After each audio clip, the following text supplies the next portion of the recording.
আসসালামু আলাইকুম প্রিয় দর্শক। শীতের মৌসুমে বাজারে যত রকম সবজি পাওয়া যায় তার মধ্যে ব্রকলি অন্যতম। আর ব্রকলিকে পুষ্টির বোমা বলা হয়, এটাতে এতটাই পুষ্টিগুণে ভরপুর। আজ আমি আপনাদের ব্রকলি দিয়ে একটি রেসিপি তৈরি করে দেখাবো, এটাকে বলতে পারেন ব্রকলি পিৎজা। এর মধ্যে আপনারা নিশ্চয়ই দেখে বুঝতে পারছেন এটা কতটা সুন্দর এবং লোভনীয় হয়েছে। তো আশা করছি আমার এই রেসিপি আপনাদের অনেক ভালো লাগবে। ভালো লাগলে অবশ্যই লাইক, কমেন্ট এবং শেয়ার করে দিবেন এবং আমার ইউটিউব চ্যানেলটিকে সাপোর্ট করার জন্য আমার চ্যানেলটিকে সাবস্ক্রাইব করে পাশে থাকা বেল বাটনটি প্রেস করে দিবেন। তো চলুন কথা না বাড়িয়ে আপনাদের সাথে মূল রেসিপিটি শেয়ার করি। তো ব্রকলি পিৎজা তৈরির জন্য যেটা লাগবে, এটা হচ্ছে একটা ব্রকলি লাগবে। এখানে আমি একটা ব্রকলি নিয়েছি, এটাকে আমি এখন কেটে নিব। এটাকে খুব ছোট ছোট করে কেটে নিব। আর ফুলের নিচের যে ডালটা থাকে সেই ডালটা নেওয়া যাবে না, শুধু ফুলের অংশটাই নিতে হবে।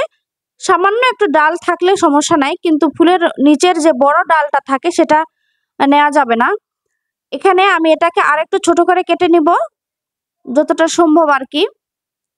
তো আমার ব্রকলি কাটা হয়ে গিয়েছে, এটাকে আমি একটা ডিশে নিয়ে নিয়েছি। আর এখানে একদম ফুটন্ত গরম পানি দিয়ে দিচ্ছি।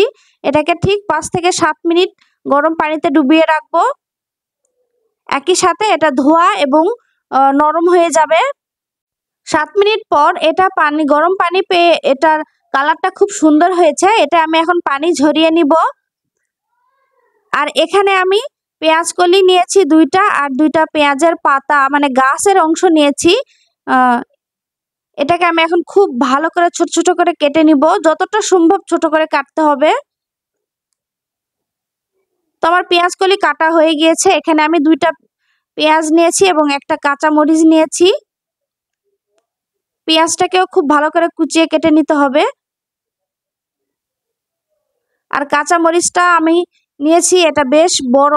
আর কাঁচা মরিচের ভিতরে যে বিচির অংশ এটা আমি ফেলে দিচ্ছি, এটা আমি ব্যবহার করব না, শুধু খোসার অংশটা নিব আমি।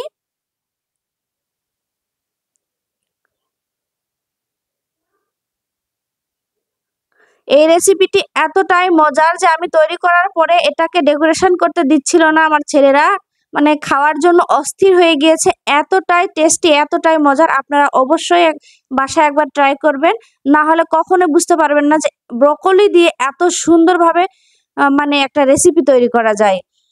তো আমার পেঁয়াজ মরিচগুলো কাটা হয়ে গিয়েছে। আর এখানে ব্রকলিটা নিয়েছি, আর কিছুক্ষণ পানিতে ভিজিয়ে রাখার কারণে ব্রকলিটা হালকা একটু নরম হয়ে এসেছে, খুব সুন্দরভাবে কেটে নেওয়া যাচ্ছে। আর এটাকে খুব ভালোভাবে কুচিয়ে কেটে নিতে হবে।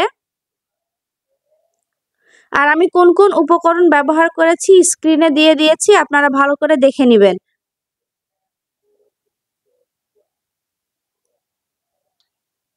তো আমার ব্রকলি কাটা হয়ে গিয়েছে, এটাকে আরেকটু ভালো করে কুচিয়ে নিচ্ছি আমি। আর এখানে আমি 3টা ডিম নিয়েছি, ডিমগুলো একটা বাটিতে ফেটিয়ে নিচ্ছি। বাজার থেকে গোটা গোলমরিচ কিনে এনে আমি পাটায় বেটে রাখি গোলমরিচ গুঁড়া হিসাবে, যখন যেখানে প্রয়োজন আমি ব্যবহার করি। এর সাথে দিয়ে দিলাম সামান্য পরিমাণ লবণ। আর এখানে দিয়ে দিচ্ছি হাফ চামচের মতো গোলমরিচ গুঁড়ো। অবশ্যই গোলমরিচ গুঁড়ো ব্যবহার করতে হবে। হ্যান্ড উইচ নিয়ে এটাকে খুব ভালো করে ডিমটা ফেটা নিতে হবে, একদম কোনো যেন ডিমের শক্ত দানা না থাকে, একদম সম্পূর্ণ সেভাবে ফেটে নিতে হবে। আমার ডিম ফাটানো শেষ। এবার আমি ব্রকলিগুলো নিয়ে নিচ্ছি একটা বাটিতে। আর এর সাথে কুচিয়ে রাখা পেঁয়াজ, কাঁচা মরিচ এবং পেঁয়াজের কলি সবগুলো এখানে দিয়ে দিচ্ছি।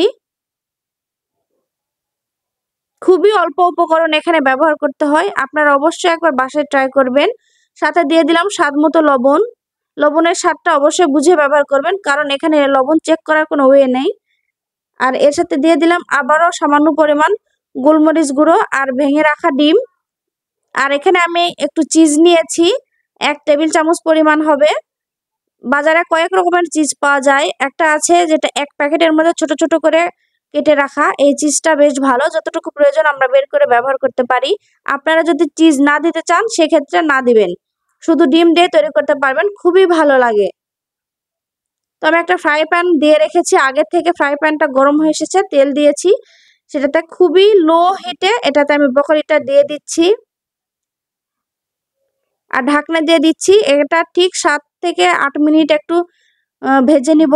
এক পিঠ ভালো করে ভাজা হয়ে গেলে এই পাশটা এভাবে 4-5টা লাল হয়ে আসবে, তখন বুঝে নেবেন হয়ে গিয়েছে। এভাবে একটা প্লেট দিয়ে এটাকে উল্টিয়ে প্লেটে নিয়ে আমি আবারও একটু প্যানে তেল দিয়ে নেড়ে নিচ্ছি এবং ওই পাশটা সুন্দরভাবে প্লেট থেকে দিয়ে দিচ্ছি।